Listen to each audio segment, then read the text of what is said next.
any time I had a hobby or a passion, she always just let me go full force into it. She never told me you can't do that, or she never told me you had to be this kind of person growing up.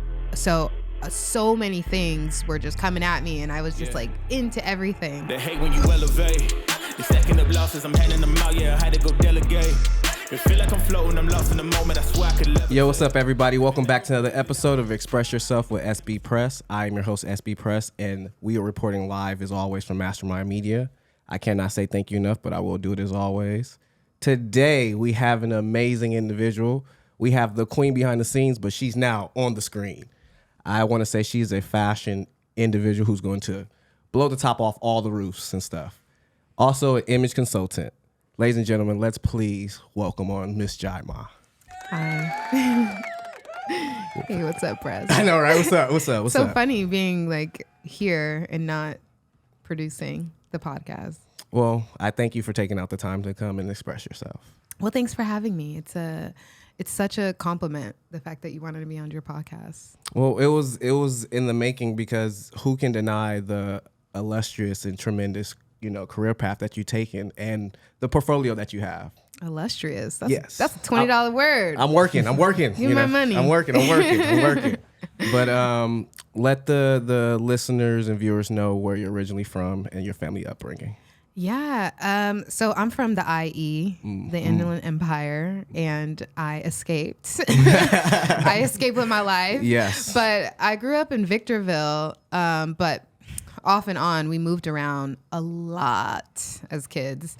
But my home base is basically Victorville, and I moved there, or I moved out at like 19. I moved all the way to San Pedro, and now I'm here. Nice little trip over. Yeah. I definitely know the IE well. I went to high school out there. Where'd you go? I went to Gary High School in Pomona. Oh, Pomona. Yeah, we call that down the hill. I was in the Pomona, Chino Hills area and stuff like that. Oh, you're getting the good spot. I was just over there visiting my aunt and uncle again, and it was definitely a nice getaway, or get back to seeing where you came from and stuff like that. Just a breath of fresh air. Yeah, I call it humble beginnings. It wasn't the craziest place, but I kind of grew up in the suburbs a lot of the time. Nice house. Everyone had nice houses, but we were all like broke, because the housing industry over there is so cheap. Like you can get a house for like $300,000, $400,000.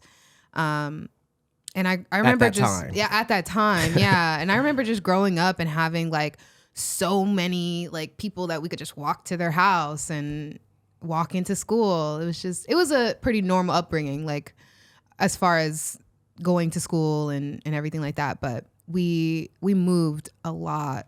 Now, when you say we, tell me about your family. I have 3 other sisters. Okay. And a mom who's basically my sister. Where do you fall in this range of I'm a middle child. Oh. I'm a middle child, and I'm a Cancer. So, and the rest of my family are praying for you. Gemini, Leo, Sagittarius, and an Aries, and then a Cancer in the same house. So if you're into star signs, you know how that's chaotic. A nice pot right there. It's an insane pot. It's a hot pot.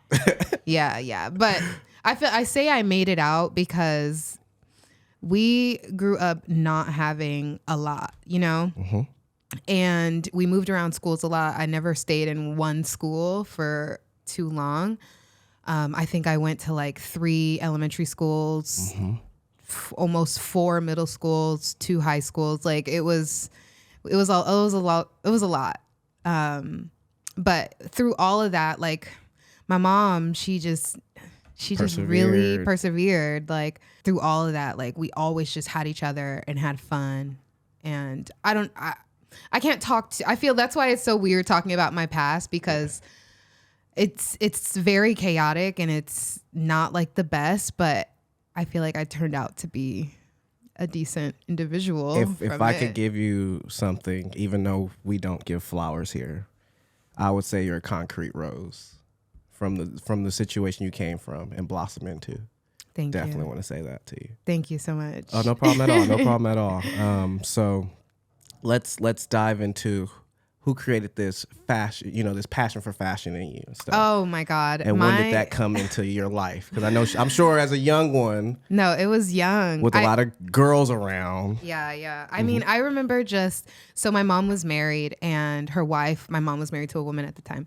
And her wife would like always have us sewing and doing arts and crafts and stuff. Like I just loved it. And we would like make pillows and learn how to sew. And then I just started to have this like love for clothes and fashion. Like my mom used to always call me like easy breezy cover girl because I was so glamorous. Like and at 10 years old, like I had a fashion themed party at 10 years old.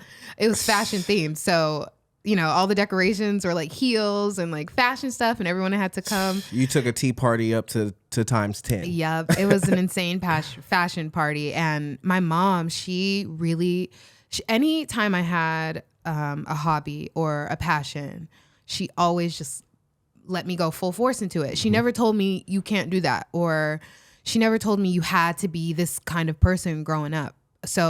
So many things were just coming at me, and I was just like into everything. And so she would buy me like fabrics and like Harajuku dolls that you can make clothes, and I would sketch, I would design. So we're talking different from your typical growing up just playing with Barbie dolls. We're talking about creating your own designs, creating your own, wardrobe and stuff like that. Yeah. And, having your own basically show with all these kids and stuff. But I think the fact that your mom really pushed that and let that be you shows within your illustrious career again.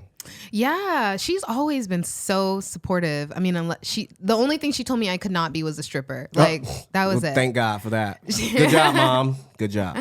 She was like, "Oh, you can be anything you want. Just don't be a stripper." And I love the strippers, okay, but she just didn't want me. She just didn't want me to be a stripper. So look out, Mark. Birthday. She's probably hinting at something she wants. No, it's so funny. I tried on my like pleasers. Those heels. First pair of pleasers in front of my mom. We went to a store and I was like, look at she's like, she kicked them up underneath you? I was like, I can't believe these are so easy to walk in. And she was like, just anything else. Mom did a great job. Thank you. I ended up graduating high school early too. So at the time, I think I was like 15, 16, and my mom was married.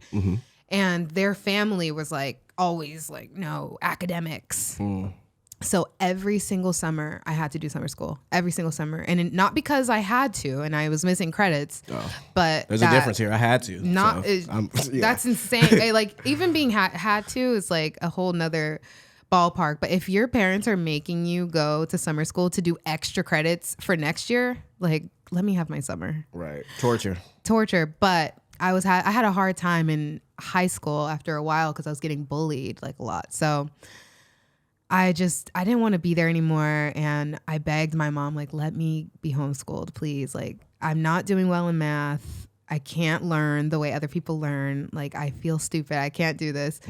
And she was like, just give it one more year. And if you don't like it, like, we'll homeschool you. And then, doing summer school from packets of homework and stuff, I kind of got used to doing like the homework and stuff. So the transition over into homeschool was pretty simple. Yeah, it was pretty simple. And so I got homeschooled and I automatically started getting A's in math because I learned by myself. I had to take geometry twice. And when I went and, took geometry again in homeschool, I was like, am I dumb? Like, I know I feel smart, but I'm like not doing well when it comes to like focusing. Maybe the dumbness from around you was starting to, dim you. Yeah, schools are meant to teach one kind of child. It's not, they don't make the academics, universal. Not everybody learns the same way. I can get to this, I can solve a problem in 10 different ways than what you're teaching me. So I started like doing really well and getting really independent. And then as soon as I graduated when I was 17, when I had just turned 17. So, and then they put me in community college. Instantly. Right back into the institution of school. Instantly.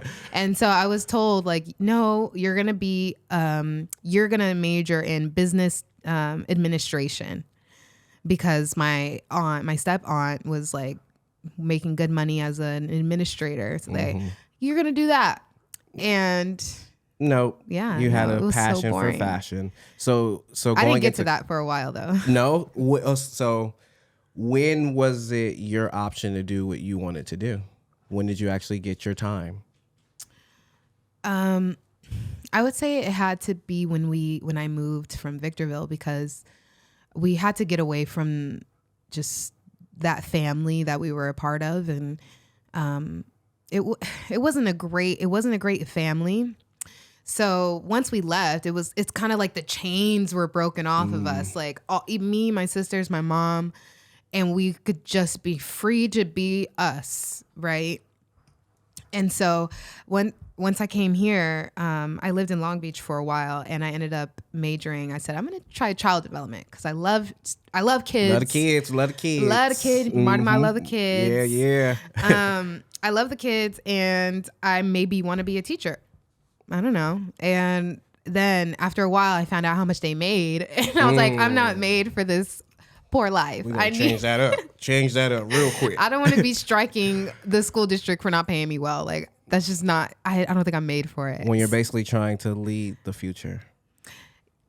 Yeah. It's really excuse my language, a cluster F. Yeah. Because it's just, if the children are the future, then why is it that the individuals that are teaching them to be so are paid so poorly? Yeah.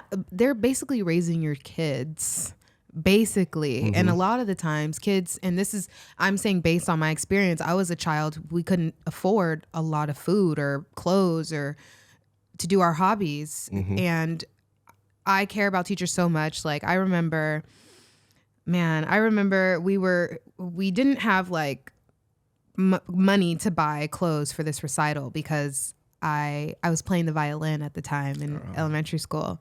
And that takes up. I definitely understand that. You know, I couldn't get a new violin like everybody else. So I ended up getting one of the school's like violins and everything, which was fine. Like, I didn't really care. Except my friend had a blue violin, and I was like, how the fuck did you get a blue violin? She just kicked theirs to the side real quick. Like, that's your blue violin.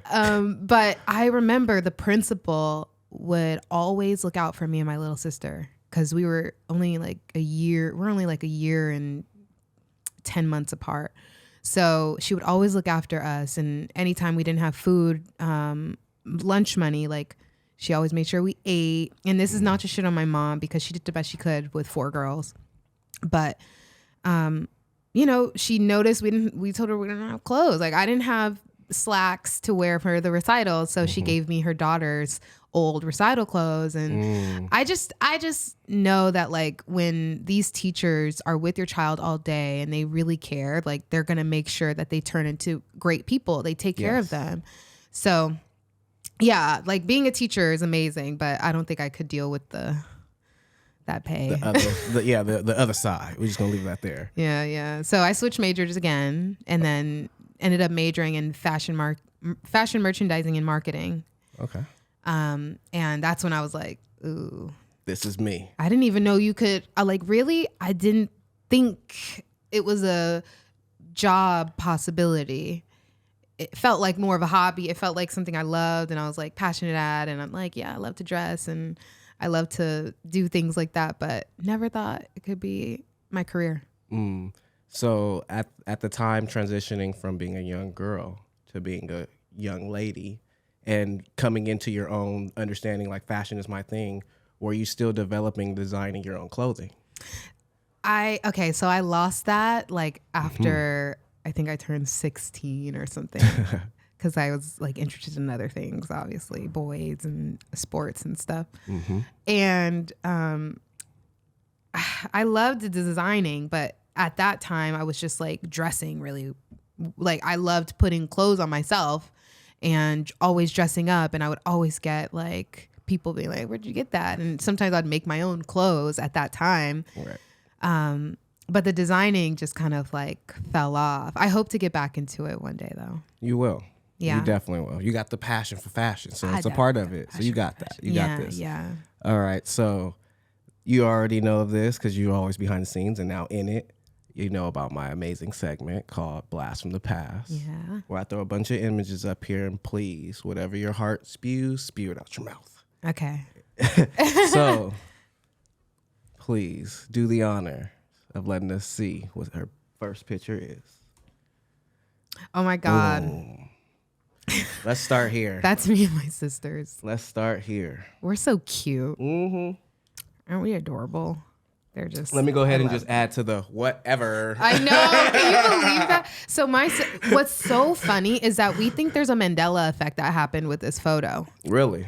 Explain. My sister thinks, and everyone else believes, that she was doing a peace sign instead of doing this. Like she was going like this instead of that. And for some reason, I don't know. I'm trying not to psych myself out. So I'm trying to say I don't remember that. And then they remember the shirt not saying whatever. It was like something like this. And that's why she was doing the peace signs. I think it was a peace sign or something like that.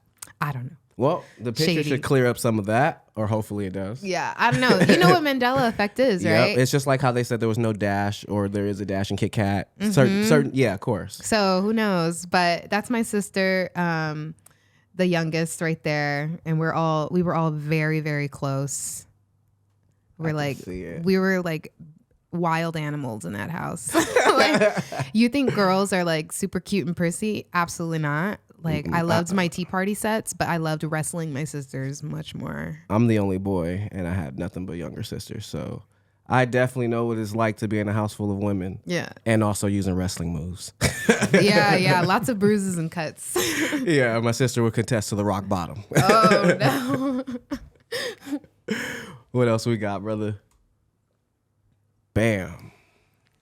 Explain this amazement that just came to me, please. That's Francia Raisa. She is an actress, and I styled her for this. And let me tell you something. There's like, this moment was so full circle for me because when I was younger, I would watch her show, Secret Life of American Teenager. That was like my soap opera.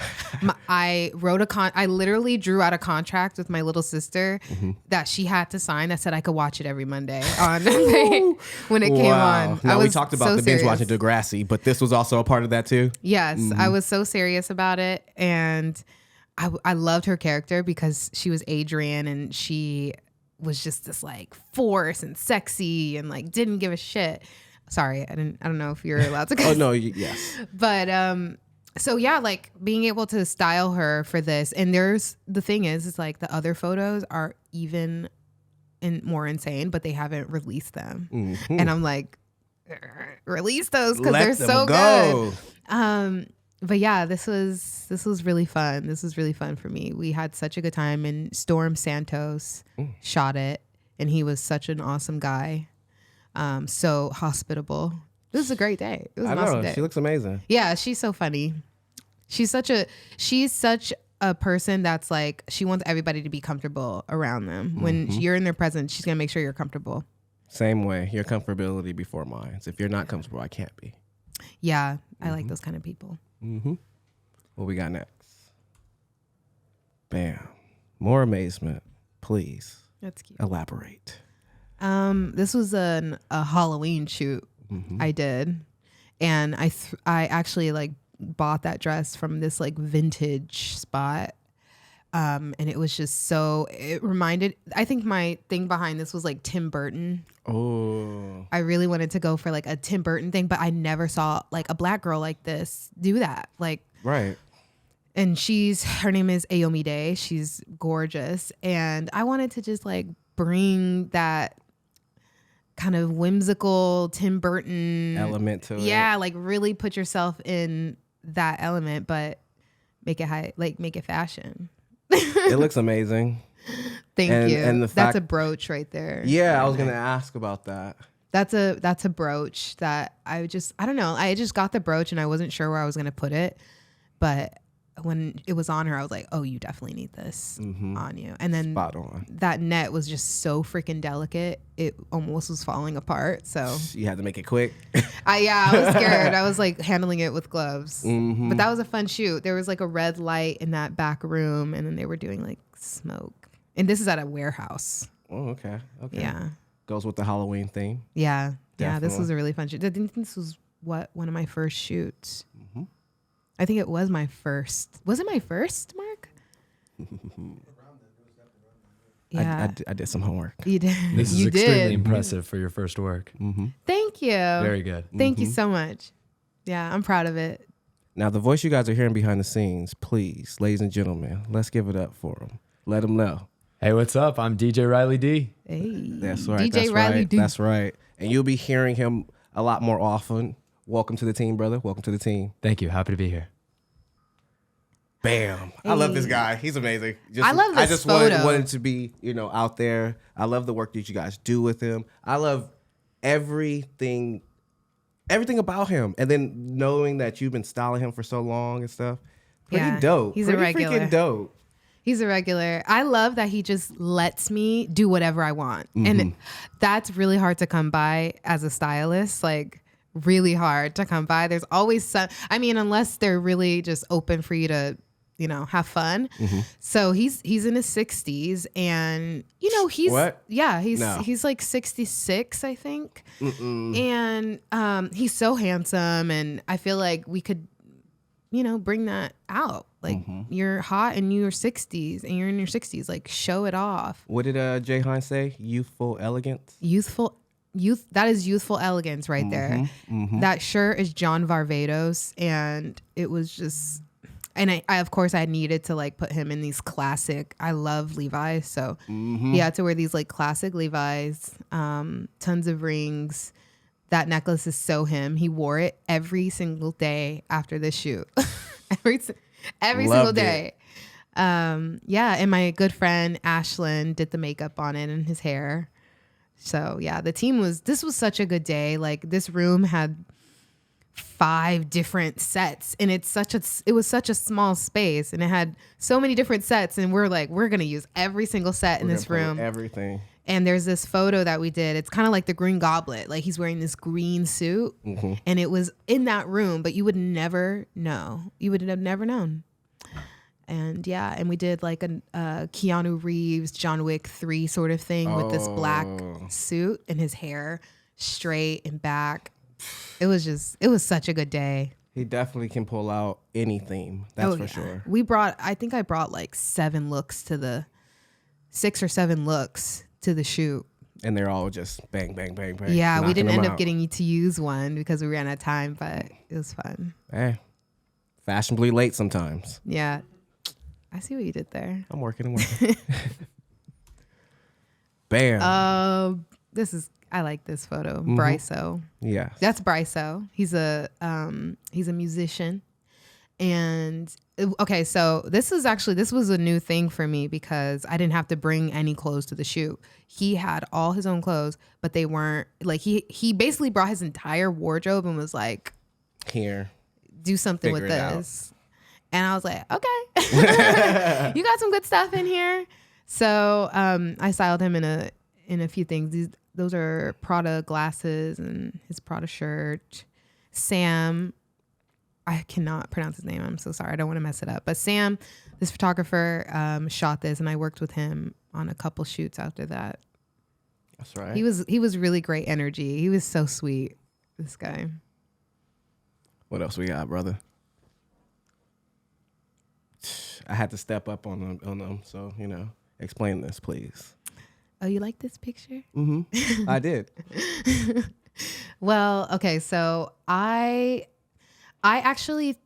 went to this, I reached out to this thrift store because if I'm going to do a creative shoot, I kind of want to like test myself and try to find the best things and like the craziest places. And I feel like buying vintage and at thrift stores, that's what you can do, right? You can find some really incredible one-off pieces that like you don't see anywhere else. So we went to the thrift store.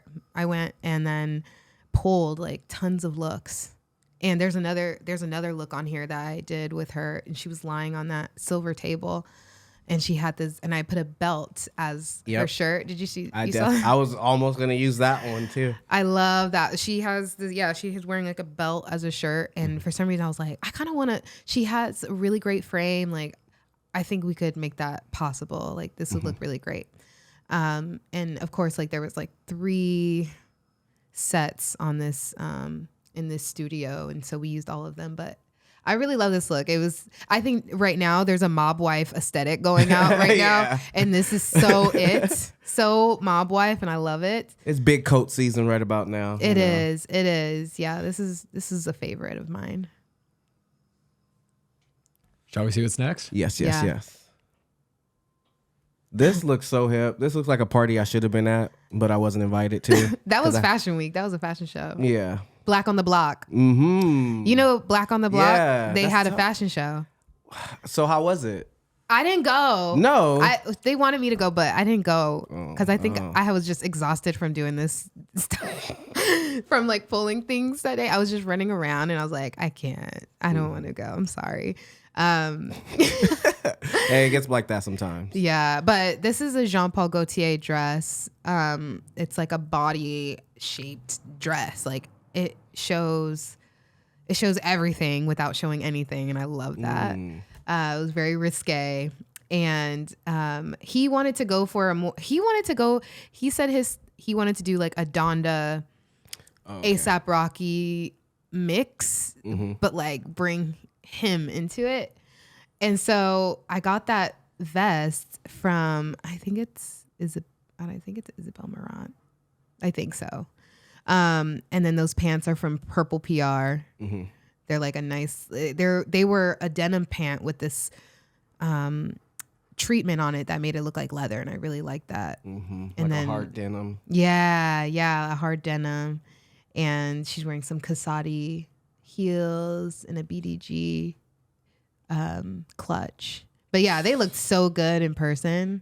It was just It sounds so dope when you're just describing all this. Like, yeah, that's what it is. That's what the fact that you know your work, it's really amazing. Thank you. Thank you. Coming up next. She looked like a Barbie. Now, Aww. I definitely want to, You're sweet. spread the awareness of the awesomeness that you got going on as well. So this is something that a lot of people, if you want to get, a little bit of, fashion from this individual here, this is a way that you can reach out. So go ahead and explain this. This is a style box. And if you guys don't know what that is, basically, a stylist will pull a bunch of clothes from, curate a box for you using secondhand items. So like if you're a thrifter, if you like going to thrift stores, and you're not really sure like how to shop, and you have an inspiration, you just can't get to it, that's where I come in. So my client, she's in New Jersey, so I'm shipping her clothes out to New Jersey, and she really wanted this like 90s it girl, 2000 like 70s-esque look, and I thought it was super cute, and more things to just like have staples in her closet. Got a little bit of Sex in the City in there. Yes, and I'm sure I hit it on the head, but so I basically like I took her budget. She had about a $1,200 budget for this box, which was great because I had a lot of room to work with. But you can do it for much cheaper. You can what does your boxes start at? So they start at $150, just like they start at $150 just for my services, and then whatever your budget is, you work with. On top of that, I work with that. And depending on what your budget is, I can tell you how many pieces you're going to get. So she got about 25 out of the 1,200. And that also included like shoes, accessories, jewelry, also some name brand, some stuff, right? Some high-end stuff. So I work to really like find the best. So I hit up probably like for this one, I hit up like 5 thrift stores in a week because I wanted to, get this out to her. And, I'm spending hours in each store making sure and taking her I took her measurements. So, making sure everything is going to fit right perfectly. And especially because I'm not going to be there, right? I have to make sure. We're sending this all across the country. Yeah. So got to make sure it's a one-off. Yeah, but I have so much fun doing them. And then she also paid for a digital lookbook for me. So okay. So that with a digital lookbook, I basically plan out your outfits on a digital lookbook. So they're all planned out, they're all lined out, and clickable links so you can buy each one. And it's curated to your specific style and getting you outside of that, exploring a little bit. She's not just picking your clothes; she's dressing you. What? No, I'm just kidding.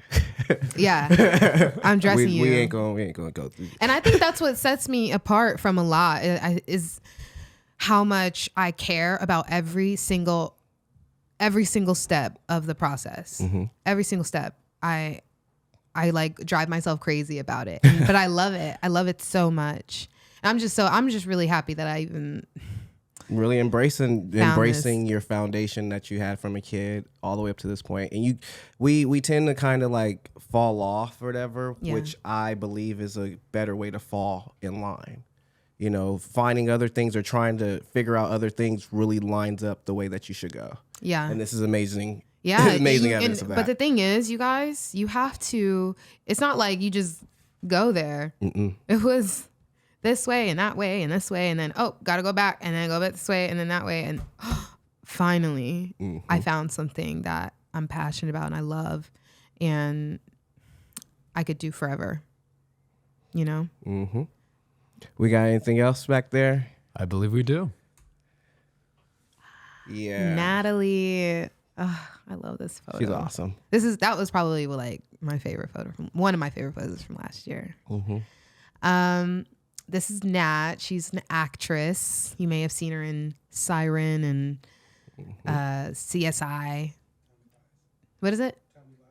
Timely Lies. Oh, Tell Me Lies. Yeah, she is on Tell Me Lies. And this is her house. So I did a like home shoot with her and her boyfriend. And also she had some solo photos too. So this outfit was to go hand in hand with that. As you can see, her book is like right there. And that cardigan is pure alpaca fur, and it was the softest cardigan ever, and it's from Coach. And then that sequin skirt was a part of my own collection, not my own collection, but my personal collection for styling. And yeah, her home is beautiful and gorgeous, and her boyfriend, I styled him for a couple shots as well. That's dope. Doing couple styling and stuff. Yeah. I love doing couple styling. I feel like you can really like the clothes don't need to match. They just need to look like they are friends. Okay. Like y'all hear that? I always say like you want to dress people as if you're going to do something like this where it's like a duel or a duo or a group of people. You want them to look like friends.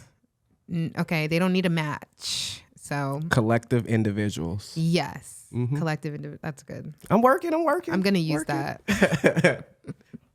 Send that your way. Thanks. All right, Rad. And that was the last shot of this segment. Oh. No. I brought in the big guns. That's cute. I brought in what's near and dear to me. I'm a big lover of love, and I deeply, truly appreciate you guys. This right here, though. Explain to people, because being an entrepreneur and being in business, it is hard to come by the love of your life. So explain, what the true secrets of having a lasting relationship is with this amazing person over here. You're going to give him a big head. I'm just kidding. He's awesome. I think you have to have two people who really want to work together as a team. Like, if you remind yourself that you are on the same team and that you were both trying to get to the same goal at the end of the day, it's harder to fight, or it's harder to stay angry when those, times of turbulence. My uncle said, like, what did he say? Staying kind during the turbulence, right? Just always remembering, like, we're on the same team. I'm not against you. You're not against me. We want the best for each other. So I think the foundation is that, to couples therapy for absolutely everybody. You don't need to be having horrible problems to go to couples therapy. In our case, we went because we're not only are we in a relationship, but we work together and we live together. So it's like, it's a lot of things, right? So just to really help clear the fog and to like get to know each other on a deeper level and how we operate. Mm-hmm. And then the third would have to be like tons of laughs and just being able to be goofy as shit in front of each other. I agree. You just you have to be completely naked in front of this person, mind, body, and soul. That's the best way that you're going to have a comfortable, lasting relationship, in my opinion. And we're only 2 years in, so I'm not going to say that like we know everything. But I can say that this relationship compared to my last, there's an incredible difference, and I can pinpoint every single one. And it helps me count my blessings even more. It's like we have an amazing thing going. Yeah, this was cute. This was on our anniversary that just passed. Oh, stop. I actually, sorry, I gave the gift a little too early, which That's was funny. a bottle to celebrate you guys' anniversary and everything. Thank you. Again, I'll drink that in February because I'm doing dry January. Yes, we're being responsible here, But again, I appreciate you guys so much. And even just displaying you guys' love and your business and seeing how that, cope aesthetically works together. These words. It's a blessing. We gotta have a word jar. Here. That's a Scrabble word. We are studying to be great, and because I'm around it so often, it just makes me want it even more. Oh, so I am grateful for you guys, and again, this is a blessing that's going to continuously be one, so we can be one to others. Preacher. I'm trying. And not on Sundays either. But yeah. So now that we got a little bit of laughter in it, I want to keep it at that. What are some of the most embarrassing situations you had during styling someone? Like, you ever accidentally pricked somebody or Embarrassing? Yeah, let's get some of that out the way. Embarrassing. Dang,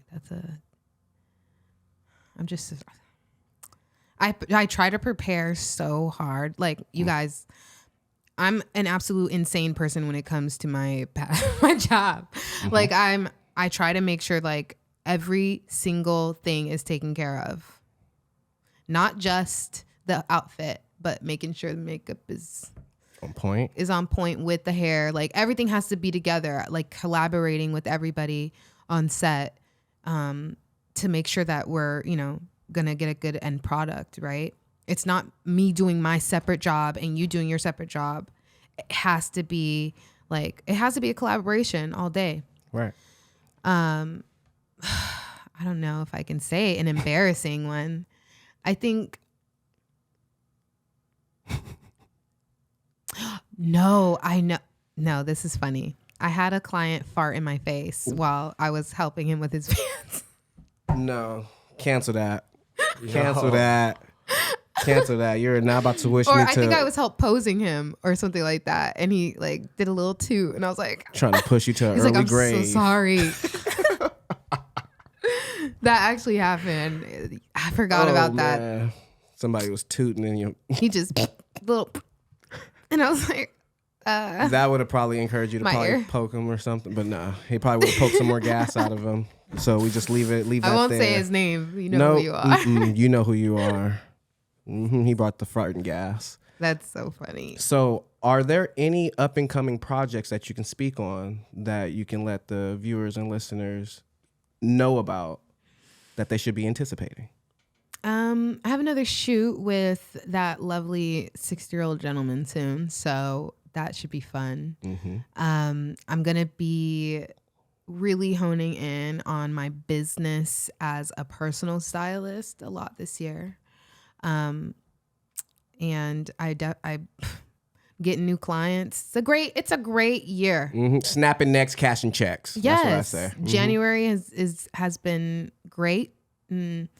It couldn't have gone better. And I'm just excited for the rest of the year. It's gonna be a good year. No, I strongly agree. Every time I come by, or every week, every time I see you guys, it's just levels up. Like I was talking to Dave the other day, and I misinterpreted where he was going, but he corrected me. And he was like, man, I'm just proud of you and everything. Keep going. This is only levels. I was like, yeah, levels 4. He was like, no, levels up.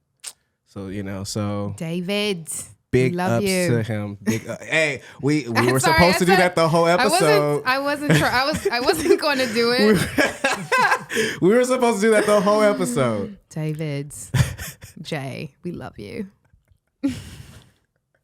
Bringing out the accents in us. Yes, I can't say thank you guys enough, Jay and David. Like, keep killing it. We see the amazing work, and we know the portfolio is only going to keep growing. But your portfolio, I'm blessed to be coming after them as guests. Okay. Your portfolio is actually, I guess, like I said, one of a kind as well. And the people that you're working with speaks for its own. Like, again, you are here. You're not coming. You're here already. So with that being said, let the audience know how to find you, your handles, and also how to get themselves in touch with you for a box as well. You guys want a box? Mm-hmm. You can go. You can hit me up on my Instagram. It's Jaima Official. My name is Jai. JAIMAOFFICIAL. Jaima Official everywhere. TikTok. And then you can also go to my website. It's Jaima Luxury, JAIMALUXURY.com, and hit me up there. Yeah, and if you come to me from this podcast, I'll get you 25% off. Ooh, Jai. That's called that's only a press podcast. Well, since she's being such a gift giver, me, press, I come through. Wow. As well. Your very own new edition shoe puck. And extra large, so you can have an oversized sweater. Thank you. This will be my on the couch. And I love this. Thank you. You know I love shoe pugs. But also want to say welcome to the team, brother. Welcome to the team. Hey, yo, no way. Yes. Oh, you're going to fall in love with those socks. Yes. Oh, these are They sweet, yo. are amazing. I love you. I will say it until I bleed. I love shoe pug socks. You guys, the socks kind of like caress the foot. And they stay in shape after washes. Can you believe that? Yes. So you already know the saying. If shoes are your drugs, hit up my boys at Shoe Pugs. But with that being said, again, I can't say thank you enough for being on this side of the camera. Press. Thank you. No, thank you. No, thank you. No, thank you. Thank us then. Thank Mastermind. Thank everyone. Thank you guys for tuning in again. I'm your host, Sbpress. And not just tune in, like, subscribe, and leave some comments, because I definitely get back to you guys. I am one with this. And again, this is not about me. It's about all of us. And like that, next week, see you guys. Yeah. They hate when you elevate. You're stacking up losses, I'm handing them out, yeah, I had to go delegate. It feel like I'm floating, I'm lost in the moment, I swear I could levitate. They never believed that I would really fly, I had to go demonstrate.